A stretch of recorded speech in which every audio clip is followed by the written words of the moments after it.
fate continues to move quietly, steadily, relentlessly slowly, drawing Toan and Diem closer together toward a reunion the audience has been waiting for. Far too long. Everyone wants Diem to see CEO Toan again. Everyone believes that moment is coming, but cruelly the search only seems to sink deeper into a dead end. Clues keep appearing seemingly clear from Mr. Thu and Diem, tirelessly putting up photos, handing out flyers, searching every place Toan used to go to the crucial lead about Mr. Long's farm, where the elderly woman who once saved Toan now lives. And yet, nothing. Only silence. A heavy, unsettling silence that leaves hope hanging in the air. The police officer even took the initiative to send Toan's photos to multiple stations, using mobile technology, a fast, logical, determined process. But the response was the same: no reply, no signal, no confirmation. The prolonged waiting pushes both the characters and the audience to the edge of exhaustion. Meanwhile, Toan still hasn't regained his memory.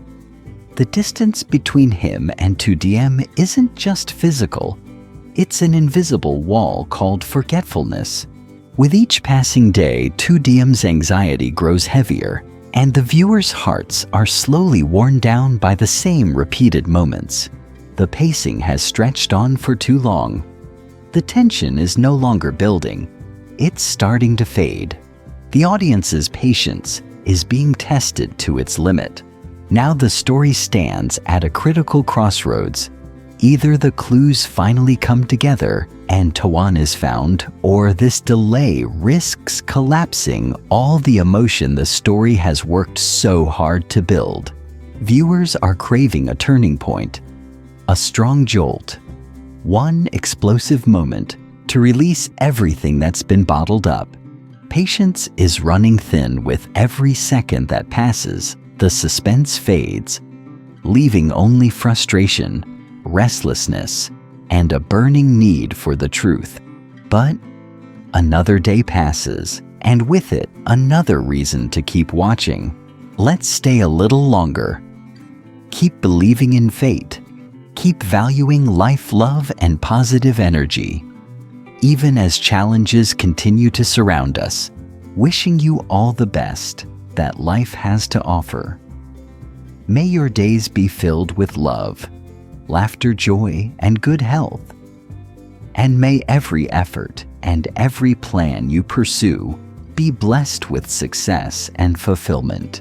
That afternoon passed in an oddly slow way. Not because time itself dragged on, but because for Diem, after everything she had been through each day, had felt as heavy as an entire month. Since Toan disappeared, everything had come at her all at once, fast, relentless, leaving her no room to breathe. Calls that went unanswered, fragmented leads, hopes that flared up only to die out just as quickly. It wasn't 3 long, endless years, but a stretch of time so short, the pain hadn't even had a chance to fade, yet long enough to slowly wear down a person's faith. Diem stood at the hospital gate, her hand gripping her phone tightly. The screen had gone dark a long time ago, but she still didn't let go. She wasn't sure if she was waiting for a call, or forcing herself to be ready for the worst. Just a few days ago, she had thought, as long as I can find him, everything will be okay. But the closer she got to the truth, the more afraid she became. The glass doors opened. Diem stepped into the cold white hallway. Her heart was pounding so hard she could hear every beat. The smell of disinfectant emptied her mind. Everything felt too real now. This was no longer a vague search. And then, she saw him. Toan stood near the window, his back turned. The soft afternoon light fell across his tall, slender figure, making him feel both familiar and distant at the same time. He didn't look like someone who had just survived a major ordeal, more like someone quietly trying to move forward, carrying an unnamed emptiness he couldn't explain. Diem froze. She had prepared herself for this moment for days. But when it actually arrived, all that preparation meant nothing. Toan, she said his name very softly. Not the voice of someone who had finally found him, but the voice of someone terrified of losing him again. He turned around. Their eyes met. In that brief instant, Diem understood something painfully clear. He was alive, but he was no longer here with her. "Do I know you?" Toan asked, his tone polite, cautious.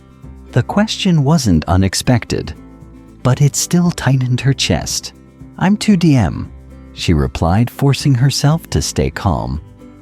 "I'm someone who used to be very close to you." Toan fell silent. He studied her more closely, as if trying to pull back a memory that had just slipped through his fingers. There was something about her eyes that unsettled him, not because she felt unfamiliar, but because she felt too familiar.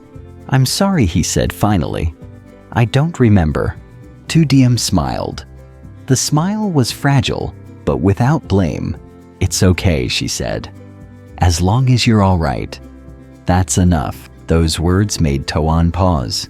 He didn't know why, but a heavy feeling settled in his chest, as if the woman standing before him was hiding something enormous, choosing his peace over her own truth. A doctor stepped out, breaking the silence. "Toan, we need to talk a bit more." Toan nodded, then looked back at Diem, hesitating for just a second. "If you're not in a hurry," he said, "I think we should talk some more." Diem nodded. "I'm here." It wasn't a promise, just a choice. Toan turned away, but after a few steps, he stopped. "I don't remember you," he said slowly. "But I have a feeling. If I let this moment pass, I'll regret it." Diem lowered her head. Tears fell, not from pain, but because fate at last hadn't completely turned its back on her. The search ended faster than she had imagined. But what came after would be far harder. They had found each other again. But staying together, that would be another journey altogether, longer and far more fragile. After that meeting, Diem didn't go home right away. She stayed in the hospital hallway for a long time, quietly watching people pass by. Everyone seemed to have somewhere to go, a clear reason to keep moving forward. Only she didn't. For the first time after days of constant tension, she felt an emptiness she couldn't quite name. Toan had been found. They had seen each other again, but the sense of relief she had expected never came. Instead, there was a different kind of exhaustion. Tiredness from facing the truth she couldn't deny. The man was standing right in front of her. Yet he no longer belonged to their shared memories. The days that followed passed slowly. There were no more frantic searches, no more nonstop phone calls, only cautious meetings arranged in a very normal way, like two people who had just met trying to get to know each other. Diem never pushed Toan to remember. She also didn't talk about the past unless he asked. She understood that memory isn't something you can force back with tears or pleading. They started with very small things: an afternoon coffee near the hospital, a slow walk together in the park, conversations that came and went, sometimes slipping into silence. Toan didn't talk much. He listened more.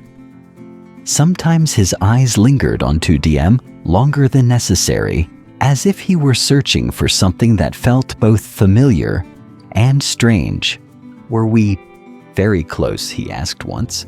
Diem smiled softly. "Close enough for me to know you like your coffee without sugar," she replied. Toan looked down at the cup in his hand, slightly taken aback. "That's strange," he said. I always drink it this way. I've just never known why. Diem didn't answer. She was afraid that if she said even a little more, the past would come rushing back like a wave, too much for either of them to handle. There were brief moments when Toan felt a sharp pain in his head. A vague image would flash by, a hand resting on his shoulder, a familiar voice calling his name in the dark. But it all disappeared too quickly, leaving behind an uncomfortable sense of loss. "Maybe I used to live a different life," he said, once his voice low. "You're living your life," Diem replied. "It's just not complete yet." That sentence left Toan silent for a long time. He began to seek her out more often. Not because he remembered, but because being with her made him feel like he didn't have to force himself to be someone else. One time he suddenly asked, "What if I never remember?" After the screen fades to black and the story is said to be over, life, of course, keeps moving. Marriage doesn't arrive like a finish line. It arrives quietly, like a door that opens into a hallway you've never walked before. Diem and Toan step into that hallway without applause, without certainty, only with the decision to keep walking side by side. The first months are ordinary in the way only real life can be. They wake up early, sometimes too early. Toan still isn't used to the rhythm of shared mornings. He forgets where he left his phone. He pours coffee twice and realizes no one has touched the first cup. Diem watches him with a soft patience she never had before. Not because she expects less from him, but because she understands more. They learn each other again, not as lovers trying to recover a past, but as two adults sharing a present. There are days when nothing happens, no arguments, no emotional breakthroughs, just meals, errands, work, calls, tired evenings. And strangely, those days matter the most, because for a long time their lives were filled with urgency, searching, fearing, waiting. Now calm feels unfamiliar, almost suspicious. At first, Toan struggles with that calm. He catches himself waiting for something to go wrong, a memory to crash back, a feeling to disappear, a sign that this peace is temporary. He doesn't say it out loud, but Diem senses it. She always has. One evening, as they sit on the balcony, watching the city lights come on, she asks him quietly, "Are you okay?" He hesitates, then answers honestly, "I don't know how to live without being on guard." She nods. "Neither did I, but we can learn." Learning, it turns out, is slower than healing. Toan returns fully to work. Meetings, decisions, pressure. His colleagues treat him normally now, but sometimes too normally. Forgetting what he went through, assuming he's exactly who he used to be. And in some ways, he isn't. He's calmer, more deliberate, less eager to prove himself. At home, he talks less about achievements and more about doubts. Diem listens. She doesn't rush to reassure him. She lets him finish his thoughts, even when they trail off. Especially when they trail off, that's something she learned from losing him once. Not everything needs fixing. Some things just need space. There are nights when Toan wakes up suddenly heart racing with no clear reason. No dream he can remember. Just a sense of urgency, like he forgot something important. In those moments, Diem reaches for him without asking questions. Her hand on his arm is enough to ground him. He doesn't need to remember anything. He just needs to know where he is. Over time, those nights become less frequent. Memory, however, remains unpredictable. Sometimes it's the smallest things that trigger flashes. The smell of rain on warm pavement, a song playing faintly in a cafe, a phrase someone says in passing. The flashes are brief, incomplete, like photographs torn in half. faces without names, emotions without context. Toan tells Diem when it happens, not because he wants answers, but because he trusts her with the uncertainty. She never pushes him to dig deeper. She never says, "Do you remember now?" She learned long ago that love doesn't mean demanding proof. Instead, she says, "What did it feel like?" And that question changes everything, because it shifts the focus away from the past and back to the present. Months pass. Their home begins to feel lived in, not staged, not careful. Shoes by the door, notes on the fridge, a plant that almost dies and then recovers, small arguments about trivial things. Who forgot to buy rice? Who left the window open? They argue quietly. They reconcile quickly. Neither of them wants silence to stretch too long anymore. One day, Diem realizes she hasn't checked her phone anxiously in weeks. The realization surprises her. Fear, she learns, doesn't vanish. It loosens its grip gradually when it realizes it's no longer needed to protect you. The question of a child doesn't come immediately. It arrives indirectly in conversations with friends. In the way Toan pauses when he sees a father lifting a sleepy toddler. In the way Diem lingers in children's clothing stores without realizing why. They don't rush it. They talk about practical things first. Schedules, space, energy. What kind of parents they might be, not in an ideal sense, but in reality. "I'm afraid I'll do it wrong," Toan admits one night. "So will I," Diem says.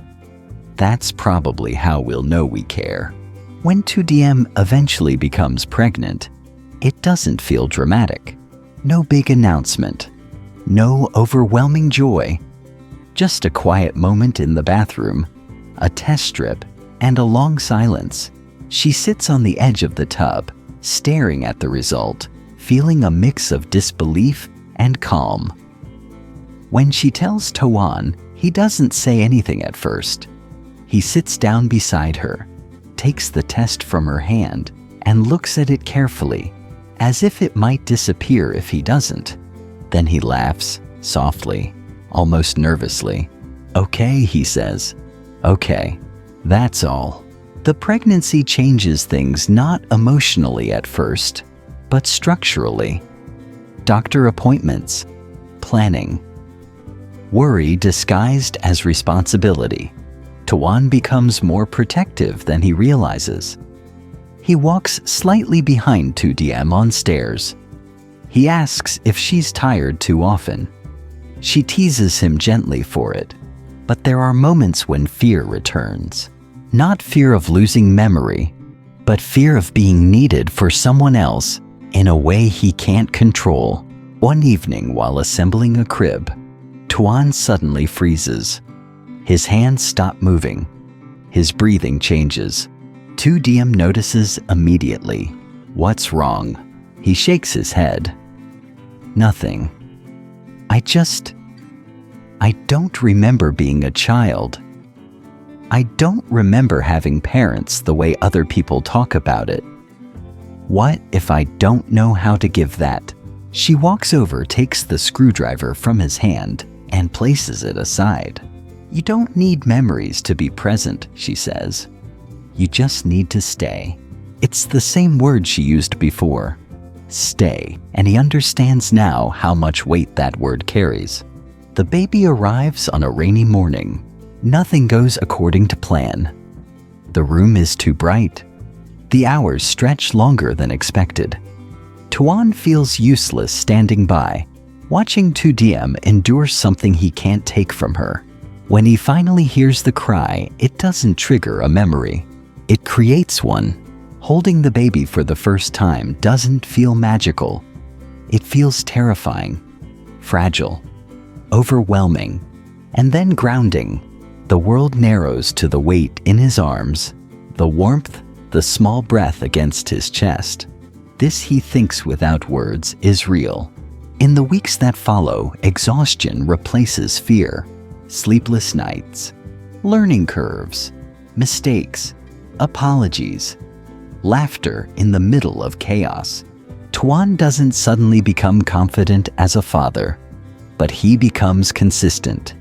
He shows up, he learns, he adjusts. Diem watches him and understands something deeply. Love isn't proven by memory, but by repetition, by choosing again and again to stay engaged. One night, as they sit on the floor with the baby sleeping between them, Toan says quietly, "I don't miss my memories anymore." Diem looks at him. Why? Because if I had them, he says, I might keep comparing. And I don't want to compare this life to anything else. She doesn't answer. She just leans her head against his shoulder. Years later, when the child is old enough to ask questions, Toan will explain his past simply, honestly, without drama, and the child will accept it the way children accept most truths, without judgment, without needing everything to be complete. Because completeness, they will learn, is not the absence of gaps. It's the willingness to keep building despite them. And if someone asks how the story ends, there won't be a single answer, because the ending isn't a moment. It's a pattern of showing up, of choosing, of staying. And maybe that's why the audience doesn't feel the need for more scenes, because they already know enough. They know that Diem and Toan didn't win happiness. They practiced it every day. The question came out of nowhere, as if he had been holding it inside for a long time. Diem clenched her hand, but kept her voice steady. "Then we'll be two new people," she said. "No debt to the past." Toan looked at her, his eyes a mix of relief and unease. "Aren't you afraid?" "I am," Diem answered honestly. "But I'm more afraid of losing you." The words carried no grand hope, just a simple truth, but one strong enough to make a heart tremble. In the days that followed, Toan was discharged from the hospital. He returned to a life that had already been rearranged during his memory loss work schedules, new relationships. Yet among all that apparent stability, there was an emptiness he couldn't fill. He started to notice that whenever he faced an important decision, his first thought was, if Diem were here, what would she say? He didn't remember how they had once loved each other, but he was falling in love with the feeling of being with her. One evening, Toan stood outside Diem's door for a long time, hesitating before ringing the bell. When the door opened, she looked slightly surprised. "You're late." "Yeah," Toan nodded. "But I didn't want to go home alone." Diem avoided his gaze. "You can come in." They sat across from each other. The room was so quiet, they could hear the ticking of the clock. No one talked about the future. No one mentioned the past. There was only the present, fragile but real. Sometimes Toan said softly, "I feel like I'm cheating." Cheating myself," he replied, "because I don't remember anything. But I still want to hold on to you." Diem looked at him, her eyes free of blame. "You don't owe me memories," she said.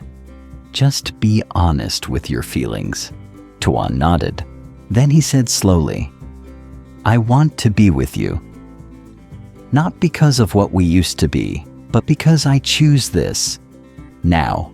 The words weren't poetic, but to Diem, they weighed more than any promise. They didn't call it getting back together. They didn't call it a new beginning. It was simply two people choosing to slow down so they wouldn't lose each other again.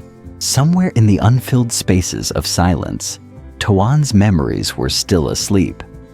But his feelings weren't.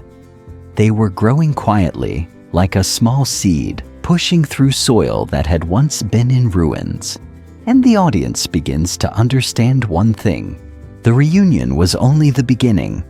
Happiness, if it comes, will have to be rebuilt, one piece at a time. In the days that followed, Diem and Toan's relationship slipped into a state that was hard to define. They were no longer strangers, but it still wasn't steady enough to be called a family. They met more often without any clear reason. Sometimes it was just a simple meal after work. Sometimes a short call to ask if the other had made it home. Small things like that, repeated day after day, slowly became habits, and those habits were exactly what began to scare them both. Because habits are easy to form, and just as easy to lose. Toan could clearly feel the change within himself. He no longer avoided his feelings for Diem. Yet the closer he grew to her, the more he faced a question he couldn't answer. Was this feeling something real in the present, or just an echo of a past he couldn't remember? One evening, Toan received a call from his company. A new project, a key position, and a request for a long business trip. It was a good opportunity, very good for anyone trying to re-establish themselves. He ended the call and sat quietly in his car for a long time.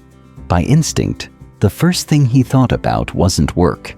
It was Diem. When he told her about the trip, she didn't seem surprised. She listened, nodded, then asked softly, "Do you want to go?" Toan stayed silent. "I'm not asking about the job," she added. "I'm asking about you." He looked at her conflict, clear in his eyes. "If I go," he said slowly, "I might drift even farther from you. But if I stay, I'm afraid I'm holding you back with feelings that aren't fully clear." Diem smiled, but the smile held no relief. "You're not holding me back," she said. "I'm choosing to stay." Her words left Toan stunned. For the first time since the accident, he realized Diem wasn't waiting out of weakness. She stayed because she had thought it through, because she had been hurt enough and still chose this. That night, Toan didn't sleep. Fragments of memory surfaced again, shapeless, incomplete. Not images, just sensations. The familiarity of footsteps in a hallway. Warm yellow light spilling through a window. The feeling of someone quietly waiting for him to come home late. The next morning, Toan went to see Diem early. "I'm not going," he said as soon as he saw her. She froze. "Not because of you," Toan continued, "but because for the first time, I know exactly what I'm choosing." She looked at him without asking more. She understood the decision wasn't meant to prove love, but to protect something still fragile. But the challenges didn't stop there. People around them began to question things. Toan's family worried. Colleagues were curious. Some spoke of his past with caution. Others looked at Diem as a complicated memory he should stay away from. The pressure wasn't loud, but it was heavy enough to slowly weigh them down. After one particularly tense encounter, Toan said wearily, "Maybe we should slow down." Diem was silent for a long time. She didn't argue. She didn't try to hold him back. For the first time, she clearly saw the line between loving someone and being afraid of losing them. "What are you afraid of?" she asked. Toan met her gaze.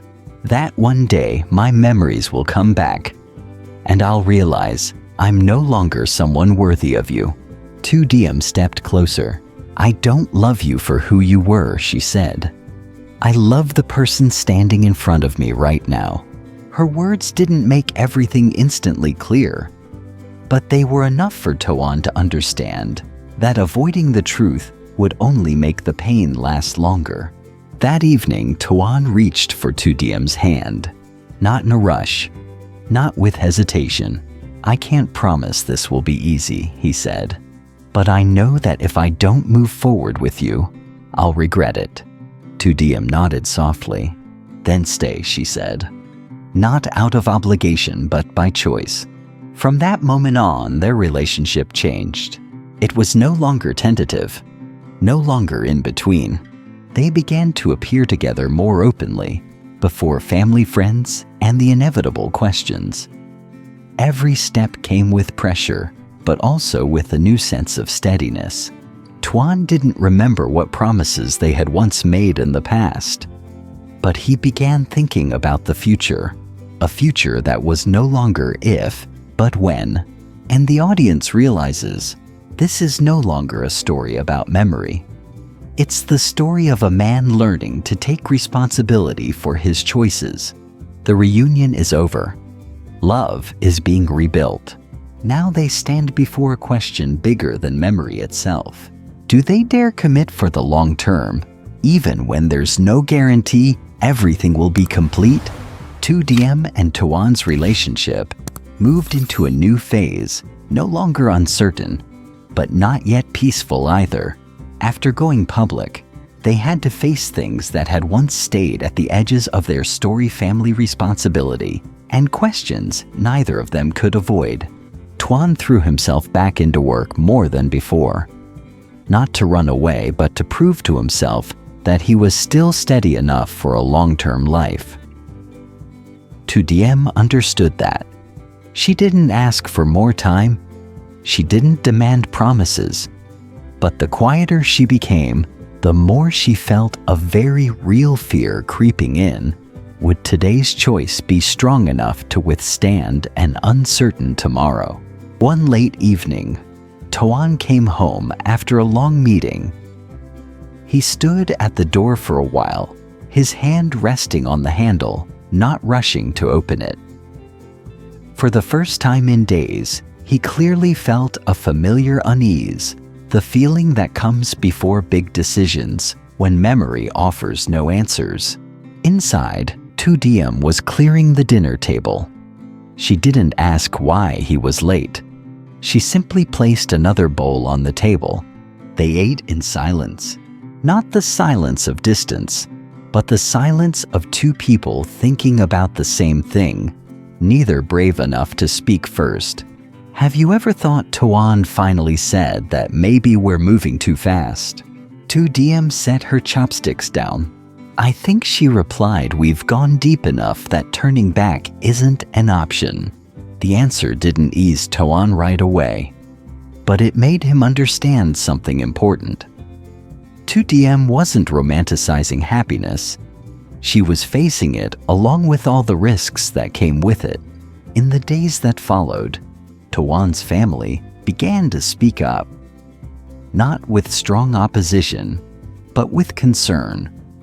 A man who had just gone through a major trauma, whose memory wasn't fully stable. Was marriage really the right step? Toan listened to everything. And for the first time, he didn't feel confused by their advice. He understood their worries. But he also understood something more clearly. If he waited for everything to be perfect, he would never have the courage to choose what mattered most. One weekend evening, Toan took Diem to the place where he had lived before. The house wasn't big or new, but it carried a strange sense of familiarity. He stood in the middle of the living room, looked around and said, I don't remember what I used to dream about here, but now I know I want this place to have you in it. Diem looked at him without speaking. Toan took a deep breath. I can't promise I'll never change, he said slowly. And I don't know if my memories will ever fully come back. But if there's one thing I'm certain of, it's that I don't want to face any more upheaval without you by my side. He didn't kneel. There was no ring at that moment. Just words chosen carefully, not for a moment, but for a lifetime. Diem didn't cry. She stepped closer and placed her hand over his. I don't need you to be perfect, she said. I just need you to stay. The decision to get married came quietly. No big announcements. No long preparations. Just the two of them sitting together, writing down what needed to be done, the way adults build a shared life, practical, careful, but full of trust. The marriage registration took place on a very ordinary morning. The sky wasn't especially bright, nor was it gloomy. It matched their emotions exactly, not explosive but steady. As he signed his name, Toan paused for just a second. "Are you scared?" Diem asked. Toan nodded. "Yes," he said, but not enough to turn back. They didn't hold a big wedding right away. Just a small warm gathering with people who truly understood their journey. No one talked about the past. No one asked about the lost memories. There were only nods of acceptance and quiet, trusting looks. That night, after everyone had gone home, Toan stood by the window for a long time. "I still have empty spaces," he said softly. Diem leaned against his shoulder. "Empty spaces aren't scary," she replied, "as long as we don't let them pull us apart." Toan wrapped his arms around her, not like someone who had found what he lost, but like someone who chose to stay even knowing the road ahead wouldn't be smooth.